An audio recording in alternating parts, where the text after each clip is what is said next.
Dans un petit village vivait Facundo, un agriculteur instruit et joyeux qui gagnait humblement sa vie. Il était également un croyant dévoué. Certains de ses voisins lui disaient toujours que la vie était injuste envers lui, que s'il avait été riche, il aurait été le meilleur propriétaire terrien et patron, que c'était dommage qu'il soit pauvre. En réalité, plus que pauvre, Facundo méritait d'être appelé un homme de cœur, car il était le seul à prendre soin des personnes âgées du village qui n'avaient rien et partageaient la peu de nourriture qu'il avait avec les nécessiteux du pays. De plus, malgré sa pauvreté, il a réussi à construire sa maison où il vivait avec sa bien-aimée et humble épouse Rosalia. Facundo ne possédait pas un grand morceau de terre comme ses voisins. Il n'avait pas non plus de clôture, car il n'avait pas d'animaux. Il n'avait que quelques moutons hérités de son grand-père. Alors il se cassait le dos en travaillant pour un riche propriétaire terrien de la région qui ne le payait qu'avec quelques livres d'orge ou de blé. Facundo disait « Père, j'ai besoin d'aide. J'aimerais avoir du bétail, des terres et des moutons, mais merci pour la nourriture. » Lorsqu'il partait travailler, il disait « Merci Seigneur, avec ta grâce nous allons aller paître. » Et le soir, il disait « Dieu le Père, merci pour ce jour que tu m'as donné. » Des jours, des mois et des années ont passé, et Facundo et Rosalia ont continué à travailler pour ce patron. Ils ont vu leur enfant naître et ont été reconnaissants pour le petit qui était devenu une partie de leur famille, disant « Merci Dieu pour ce petit ange. » Un jour, Rosalia, perdant un peu de fouille, a demandé à son mari quand le Seigneur leur enverrait de l'aide. Facundo a répondu sans hésitation « Tout d'abord, nous devons être prêts à recevoir ce que nous demandons. Seul Dieu saura quand nous le serons. » Rosalia a dit « Nous devons construire des écuries et sécuriser les pâturages. » Facundo s'est exclamé « Tu as raison, Rosalia, c'est ce qui nous manque. » Depuis ce matin-là, Facundo et sa femme ont commencé à construire une grande clôture, encore plus grande que celle du patron pour qui ils travaillaient. Ils n'avaient pas beaucoup de temps libre, mais profitaient des nuits. Ils étaient convaincus qu'ils auraient bientôt besoin d'espace pour tous les animaux qu'ils auraient. Ils ont construit une nouvelle cuisine et même une petite maison pour le chien. Ils l'ont fait avec tant d'amour et de dévouement qu'ils semblaient ne jamais se fatiguer. Après 3 semaines de travail nocturne sur un petit lopin de terre, on pouvait voir la clôture en construction. Les voisins, voyant la clôture, ont commencé à les juger, disant que Facundo et sa femme étaient de bonnes personnes, mais étaient devenus fous.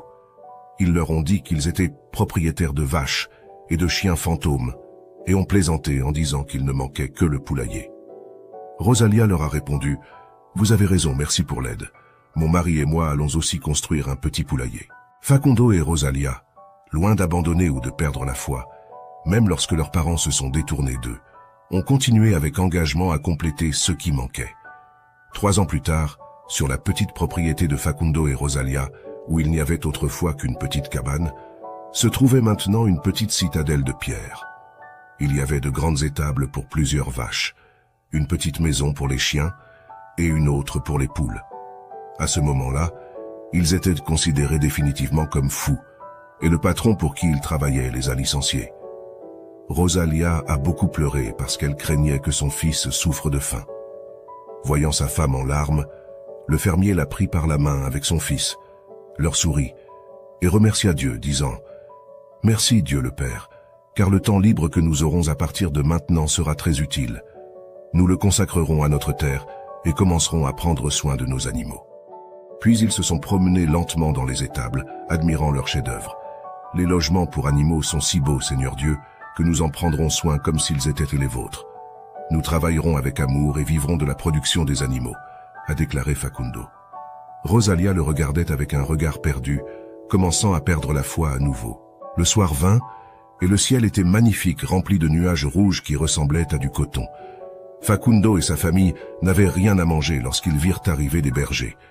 3 hommes et 2 femmes avec 2 chiens et 2 chats n'avaient jamais été vus dans ce petit village. Ils dirent « Bonsoir maître, nous sommes les ouvriers que vous attendiez. Où pouvons-nous nous installer ?» Les étrangers demandèrent ensuite à Rosalia laquelle des belles petites maisons était la cuisine, car ils voulaient préparer un bon dîner. Facundo et sa femme étaient choqués, pensant à Dieu pour une explication de tout ce qui se passait. Soudain, ils sentirent un arôme délicieux et coururent vers la nouvelle cuisine. Ils n'avaient pas encore pu installer de poêle et n'avaient pas de nourriture, mais quelque chose de délicieux cuisait dans les marmites. Facundo s'exclama « Merci, Dieu le Père, tu as écouté nos supplications, et merci pour ce délicieux dîner. » Il souriait alors que Rosalia sautait de joie avec leur enfant dans ses bras. Cette nuit-là, ils ont été traités comme des propriétaires terriens, et bien sûr, ils ont prié et remercié Dieu avant de se coucher. Il faisait encore nuit, et le couple dormait profondément lorsque le chant d'un coq les a réveillés. Mais ils n'avaient pas de coq. Immédiatement après, ils ont entendu des bruits d'animaux. Le couple accourut dans la cour. Ils ne pouvaient pas croire ce qu'ils voyaient. La clôture était pleine de vaches, de cochons et de moutons. Il n'y avait plus d'espace, et certains cochons étaient même restés dehors. Rosalia était sans voix, et Facundo a dit « Merci Seigneur, nous prendrons soin de vos animaux comme s'ils étaient les nôtres. » Le couple est resté dans la cour jusqu'à l'aube, admirant le bétail et remerciant Dieu pour leur fortune. Après le petit déjeuner, les bergers sont sortis pour faire paître les moutons. Facundo se demandait où ils pourraient faire paître les animaux, car leur terre n'était pas si grande.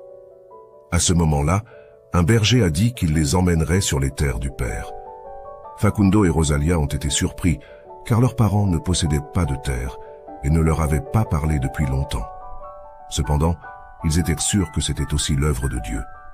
Puis les chiens ont commencé à aboyer, et quand ils sont sortis, ils ont trouvé tous les voisins qui murmuraient, les mêmes qui s'étaient moqués d'eux un peu plus tôt. L'un d'eux a dit avec arrogance, « Facundo le fou, à vous, où as-tu volé tout ce bétail? C'est pour ça que tu construisais des clôtures. Tu avais tout bien prévu, mais nous ne voulons pas de voleurs ici, nous allons te chasser. » Un des bergers, Giustino, est intervenu et a dit « Merci d'être venu nous rendre visite, c'était le père qui nous a envoyés pour prendre soin du bétail. » Chez tous les voisins, on pouvait voir de l'envie sur leur visage. Facundo les a regardés et après un soupir a dit « Voisins, quand vous avez besoin de quelque chose, vous pouvez venir chez moi. Il y aura toujours de la nourriture et un abri. » Puis il a voulu serrer la main à certains d'entre eux, mais ils ont refusé et sont partis. Ce même après-midi, les bergers ont amené le bétail à paître, et à un moment donné, de façon étrange, ils se sont éloignés des terres. Facundo a couru pour les rejoindre, mais a été arrêté par un vieil homme qui vivait derrière la montagne et possédait de nombreuses terres. Facundo lui avait rendu visite une fois pour lui offrir de la compagnie. Le vieil homme a dit « Cher Facundo, 16 terres sont à moi, et je te les donne pour que tu fasses paître tes animaux. Désormais, tu es le propriétaire de tout ce qui était à moi car je n'en ai plus besoin. » Après une étreinte, le vieil homme s'en est allé, disparaissant rapidement comme s'il volait. Facundo a rejoint les bergers qui lui ont dit qu'ils avaient été envoyés par le vieil homme qui était mort des mois auparavant, mais leur avait laissé des instructions pour servir Facundo, maintenant propriétaire de tout. Facundo n'a pas pu retenir ses larmes de gratitude et de bonheur. À partir de ce moment, lui et Rosalia sont devenus très riches, encore plus riches que leur ancien patron, et dès lors, tout le monde dans le village les respectait, parce qu'ils sont devenus une véritable bénédiction. Ils donnèrent de la viande et du lait aux pauvres, et avaient même construit un magnifique refuge pour les personnes âgées. Ils n'ont jamais cessé d'être reconnaissants envers Dieu. La morale de cette histoire est que nous devons combattre avec foi pour nos rêves, même lorsqu'ils semblent impossibles. Le chemin vers la bénédiction est plein de surprises, mais Dieu est toujours prêt à répondre à notre appel, en utilisant des moyens que nous ne pouvons même pas imaginer. Merci d'avoir regardé cette vidéo, et nous espérons qu'elle apporte de vraies bénédictions dans votre vie.